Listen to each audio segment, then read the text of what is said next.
ఉమ్మడి ఆంధ్రప్రదేశ్లో తెలంగాణ ప్రాంత విద్యార్థులకు విద్యా, ఉద్యోగ రంగాల్లో జరుగుతున్న అన్యాయాలను వెలుగులోకి తెస్తూ తెలంగాణ ఉద్యమంలో విద్యార్థులను భాగస్వాములను చేసే లక్ష్యంతో తెలంగాణ జనసభకు అనుబంధ సంస్థగా తెలంగాణ స్టూడెంట్స్ ఫ్రంట్ అనే సంస్థ ఆవిర్భవించింది. 2004 సాధారణ ఎన్నికల అనంతరం తెలంగాణ విద్యార్థుల్లో నెలకొన్న స్తబ్దత నేపథ్యంలో ఎస్సీ, బీసీ, గిరిజన విద్యార్థి సంఘాల భాగస్వామ్యంతో 2006 ఆగస్టు 8న తెలంగాణ విద్యార్థి సంఘం ఆవిర్భవించింది.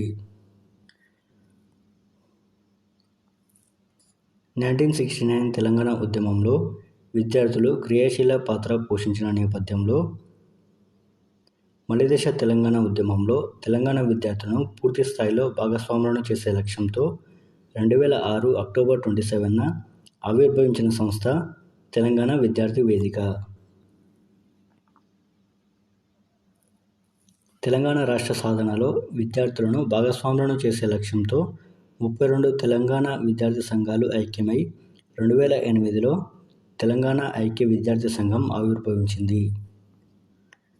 ప్రొఫెసర్ కోదండరాం సూచన మేరకు ఉస్మానియా యూనివర్సిటీలోని రీసెర్చ్ స్కాలర్స్ 2006లో పి. శంకర్ ఆధ్వర్యంలో తెలంగాణ రీసెర్చ్ స్కాలర్స్ అసోసియేషన్ అనే సంస్థ ఆవిర్భవించింది. తెలంగాణ పార్టీని 1984లో దేవానంద స్వామి స్థాపించారు. మా తెలంగాణ పార్టీని 1997లో పి. ఇందిరారెడ్డి స్థాపించారు.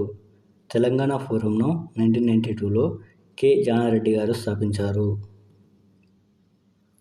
1992లో ఏర్పడిన Telangana liberation students organization Osmania యూనివర్సిటీలో విప్లవ భావాలు గల విద్యార్థులు ఏర్పాటు చేసిన సంస్థ.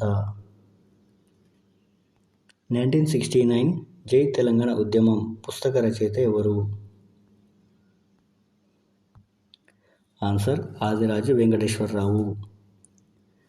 ఎర్రకోట నుంచి ప్రధానమంత్రి చేసిన ప్రసంగంలో తమ ప్రభుత్వం జార్ఖండ్, ఉత్తరాఖండ్, విదర్భ లాంటి రాష్ట్రాల ఏర్పాటుకు వ్యతిరేకం కాదని చేసిన ప్రకటన తెలంగాణ ఉద్యమానికి జీవత్వాన్ని కలిగించింది.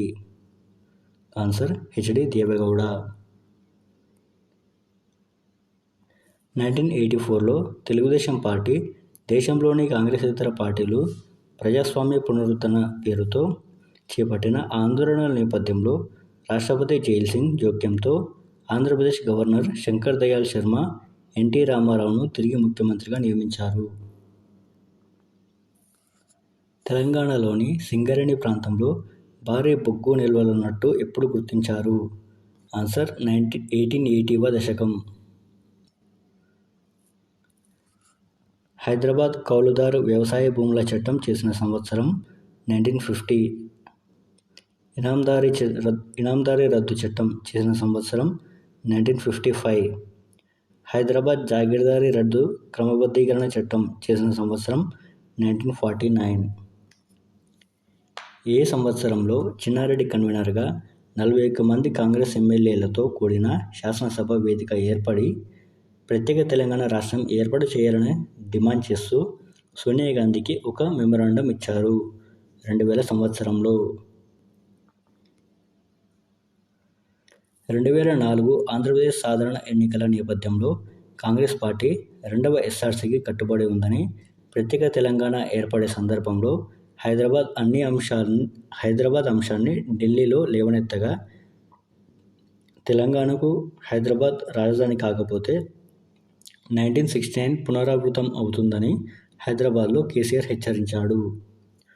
యూపీఏ ప్రభుత్వం 2004లో రూపొందించిన కామన్ మినిమం ప్రోగ్రాంలో అవసరమైన సంప్రదింపుల ద్వారా విస్తృత అంగీకారాన్ని కుదిర్చి తెలంగాణ సరైన సమయంలో యూపీఏ ప్రభుత్వం తెలంగాణ రాష్ట్ర ఏర్పాటును చేపడుతుందని పేర్కొంది. సోనియా గాంధీ సూచన మేరకు 2004లో ఆంధ్రప్రదేశ్ ప్రభుత్వంలో టీఆర్ఎస్కు చెందిన 6 మంత్రులుగా ప్రమాణ స్వీకారం చేశారు. తెలంగాణ రాష్ట్ర ఏర్పాటుకు అనుకూలంగా 2008లో లేఖలు అందించిన వారు దేశంలోని 36 పార్టీలు, మాజీ ప్రధానులు వీపీ సింగ్, చంద్రశేఖర్, హెచ్. డి. దేవెగౌడ, ఐగే గుజ్రాల్. నల్గొండ జిల్లాలోని ఫ్లోరైడ్ పీడిత గ్రామాల్లో 2007 ఏప్రిల్ 6 నుంచి ఏప్రిల్ 12 వరకు ఎవరు ఈ పేరుతో పాదయాత్ర చేశారు? కేసీఆర్, నల్లగొండ నగర. తెలంగాణ జాగరణ సేన తెలంగాణ భావజాలాన్ని వ్యాప్తి చేయాలనే లక్ష్యంతో 1,00,000 మంది కార్యకర్తలకు శిక్షణ అందించాలనే లక్ష్యంతో టీఆర్ఎస్ ఏర్పాటు చేసిన వ్యవస్థ.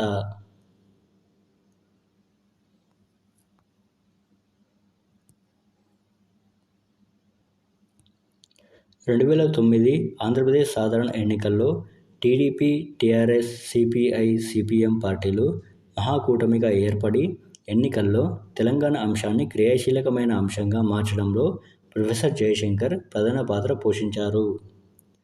2009 ఆంధ్రప్రదేశ్ సాధారణ ఎన్నికల్లో కాంగ్రెస్ పార్టీ తెలంగాణ తెచ్చేది మేమే, ఇచ్చేది మేమే అనే నినాదాన్ని, బీజేపీ ఒక ఓటు 2 రాష్ట్రాలు అనే నినాదంతో ఎన్నికల బరిలోకి దిగాయి. 2009 ఆంధ్రప్రదేశ్ సాధారణ ఎన్నికల్లో సిపిఐ తెలంగాణ రాష్ట్ర ఏర్పాటుకు అనుకూలమని ప్రకటించగా, ప్రజారాజ్యం పార్టీ సామాజిక తెలంగాణకు కట్టుబడి ఉన్నట్లుగా ప్రకటించింది. 2009 ఆంధ్రప్రదేశ్ సాధారణ ఎన్నికలు. కాంగ్రెస్ పార్టీ 156 స్థానాలతో 36.56% ఓట్లు సాధించింది. ప్రజారాజ్యం పార్టీ 18 స్థానాల్లో 16.22% ఓట్లు సాధించింది. తల్లి తెలంగాణ పార్టీని స్థాపించింది విజయశాంతి. తెలంగాణ ఉద్యమానికి మొదటి నుంచి సంపూర్ణ మద్దతు ప్రకటించిన సిపిఐ పార్టీ కార్యదర్శి నారాయణ తెలంగాణ ఉద్యమాన్ని బలోపేతం చేయడానికి చేసిన పాదయాత్ర పేరు జన చైతన్య యాత్ర.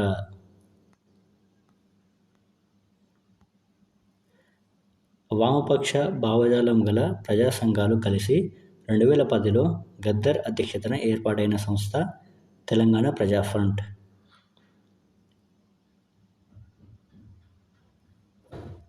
నల్గొండ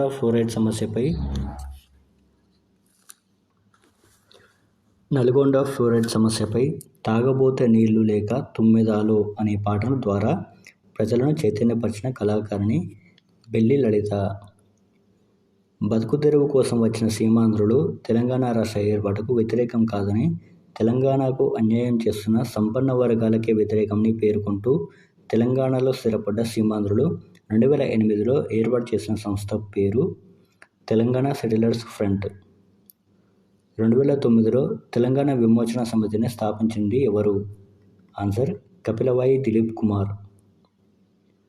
2009 సాధారణ ఎన్నికల సందర్భంలో నాటి ముఖ్యమంత్రి వైఎస్ఆర్ కాంగ్రెస్ కాకుండా మహాకూటమి అధికారంలోకి వచ్చి తెలంగాణ ఏర్పాటు జరిగితే హైదరాబాద్ వెళ్లాలంటే పాస్పోర్టులు తీసుకోవాల్సి వస్తుందని, కృష్ణా, గోదావరి నదుల్లోకి నీరు రాక సీమాంధ్ర ఎడారిగా మారుతుందని ఏ సభలో రెచ్చగొట్టే వ్యాఖ్యలు చేశారు?